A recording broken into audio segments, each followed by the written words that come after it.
we do this all the time with the gospel. There's the measurable things, which are part of the story. I should talk and actually pray to God, but it's the immeasurable things of actually believing and putting my whole heart and faith into it that make it real. So we understand there's differences, but the world attacks what we can see and what we can measure. And there's all sorts of problems with that. So, same with Genesis 1 and Revelation. The world attacks and says, well, you can't do 6 days, and it can't be this, and it can't be that, and cities don't fall out of the sky, and blah, blah. Like, they measure the physicality of it. So most of us, this long intro to get to this point, right? This is the point. Most of us read and try to defend and explain Genesis and Revelation as arguments, proofs against the world saying it can't happen. So we talk about the physical. The world says that nothing can be made in 6 days. It took 6 billion years or whatever. So to argue and to try and prove the Bible real, we make arguments about how it physically could happen. And that becomes what we mostly talk about. That God could do it in 6 days, and here's how and why.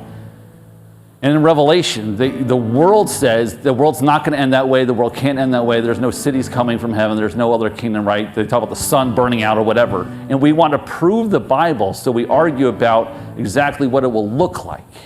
And because our main understanding of these parts of the Bible come from not what did the author mean first, our understandings come from how do we prove it to the world.